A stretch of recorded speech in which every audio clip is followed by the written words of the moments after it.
Organisation. এখানে হচ্ছে photo তোলা।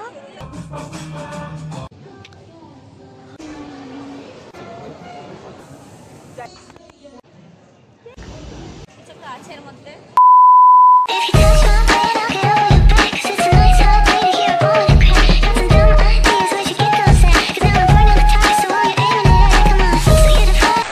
Hello everyone, welcome to my channel. আজকে আমি তোমাদের সঙ্গে শেয়ার করব আমাদের ফ্রেন্ডসদের ডে আউটের একটা ভ্লগ। তো সবার প্রথমে হ্যাপি নিউ ইয়ার সবাইকে। তোমরা সবাই 2025টা খুব ভালো কাটাও। তবে এই ভ্লগটা কিন্তু 28শে ডিসেম্বর 2024-এর, মানে 2024-এর আমাদের ফ্রেন্ডদের লাস্ট মিট আপ ছিল এটা। বাট এখানে কিন্তু অনেকে মিসিং আছে, পার্সোনাল কিছু কাজে তারা ব্যস্ত ছিল। যাই হোক, আমরা তো প্রচুর মজা করেছি, আর এখানে তো ফটো তোলাই শেষ হচ্ছে না। যাই হোক, অনেক কিছু বলে বলে এদেরকে আনা হলো এখানে। এই যে এই দুটো দিদি হচ্ছে আমাদের সিনিয়র, ওরাই স্পেশালি আমাদের আজকে এখানে ডেকেছে ছোট্ট একটু সারপ্রাইজ দেবে, মানে আমাদের ফেয়ারওয়েলটা ডিউ ছিল, সেটাই ওরা দেবে আর কি ওদের তরফ থেকে। গাছের মধ্যে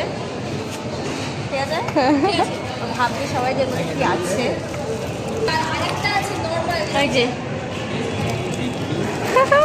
প্রিয়া, থ্যাংক ইউ।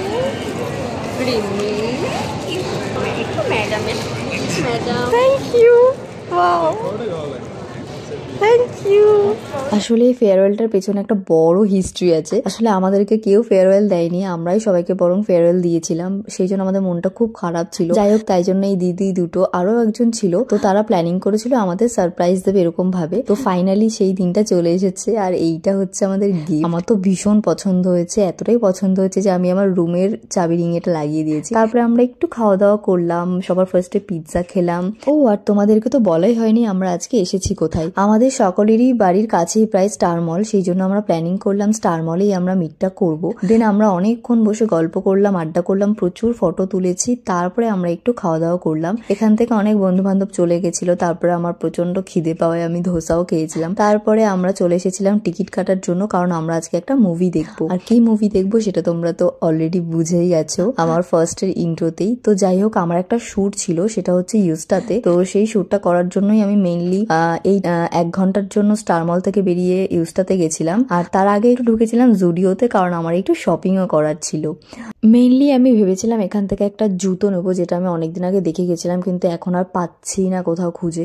তারপর দেখলাম জুডিওতে এখানে নতুন এই জুয়েলারি সেকশনটা করেছে। তো এখানে অনেক ঘোরাঘুরি করার পর ফাইনালি দুটো জুয়েলারি পছন্দ হয়েছে, তো নিয়েও নিলাম এই দুটো। আর তারপরে এই মেকআপ আর লিপস্টিক সেকশনের দিকে ঘুরতেই আমার মনে পড়লো বাড়িতে প্রচুর নেল পলিশ পরে রয়েছে জুডিও থেকে নেওয়ার, যেগুলো আমি পরিও না খুব একটা। যাই হোক, তারপরে এখানে কয়েকটা ড্রেস দেখলাম, যেগুলো আমার খুব একটা পছন্দ হয়নি, কারণ জুডিওর কালেকশন আমার কখনোই খুব একটা বেশি পছন্দ হয় না। আর তারপর আমি চলে এসেছি অ্যাজ ইউজুয়াল কিডস সেকশনে, যেখানে ড্রেস আমার সব থেকে বেশি ভালো লাগে। কারণ তোমরাই দেখো, ওই 13-14 বছরের বাচ্চাদের ড্রেস নাকি আমার হয়ে গেল। ভাবতে পারছো, ভগবান বানিয়েছে এরকম অদ্ভুত ভাবে।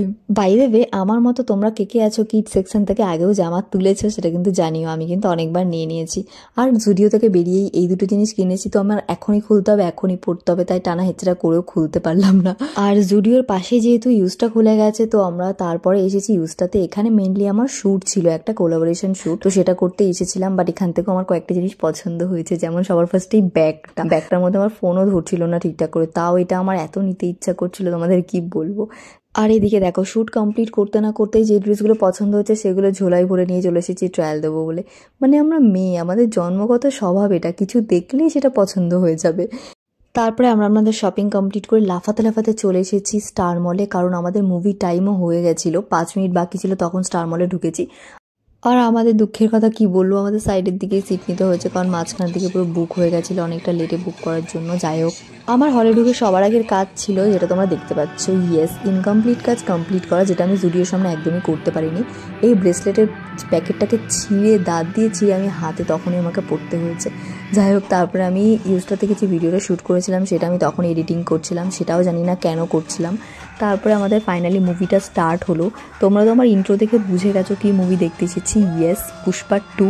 আমি কিন্তু সেই রকম ধরনের পাবলিক যে কিনা পুষ্পা 1 না দেখে একদম নাচতে নাচতে কনফিডেন্টের সঙ্গে পুষ্পা 2 দেখতে এসেছি। জানি না আদৌ কিছু বুঝতে পারবো কিনা। বাই দ্য ওয়ে, তোমরা কি আছো বলো তো আমার মতো পুষ্পা 1 না দেখে পুষ্পা 2 দেখতে এসেছো, বা কোনো মুভির পার্ট 1 না দেখে পার্ট 2 দেখতে গেছো? আমি কিন্তু এরকম প্রচুর করেছি, যেরকম নান। যাই হোক, আমার কিন্তু এই মুভিটা খুবই ভালো লেগেছে। তোমরা কে কে দেখেছো আমাকে জানিও, আর তোমাদের কেমন লেগেছে সেটাও কিন্তু জানিও।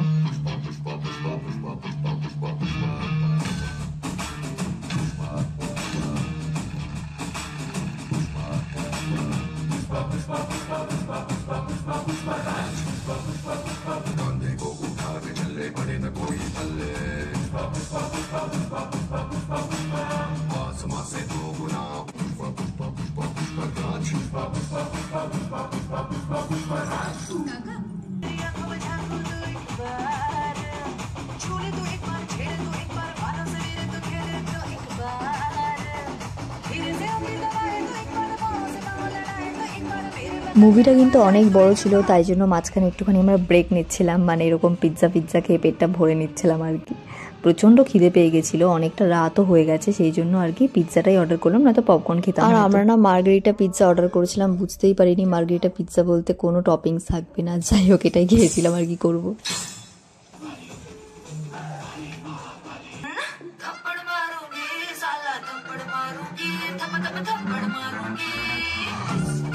আমাদের আজকের মতো মুভি দেখা তো কমপ্লিট, বাট আমি এখানে দৌড়াতে বাইরে আসছি, কারণ ঠিকঠাক করে অটো টোটো পাবো কিনা জানি না, অনেকটা রাত হয়ে গেছে। আমি স্টার মল থেকে চৌমাথা এসেছি অটো করে, তো এখান থেকে আমি র্যাপিডো বুক করে নিলাম, কারণ র্যাপিডো করে আমার বাড়ি আসতে মাত্র 5 মিনিট সময় লাগে চৌমাথা থেকে। তো শীতকালে রাত, তো সেই জন্য আরো বেশি টেনশন নিতে চাইছিলাম না, তো বাড়িতে চলে এসেছি। আর এখন ঘড়িতে বাজে ঠিক 11টা। তো তোমাদের আজকে ব্লগটা কেমন লাগলো জানিও, ভালো লাগলে লাইক কমেন্ট শেয়ার করে দিও। আর তোমরা নতুন বছর খুব ভালো কাটিও, সকলে খুব ভালো থেকো, সুস্থ থেকো। ওকে, বাই।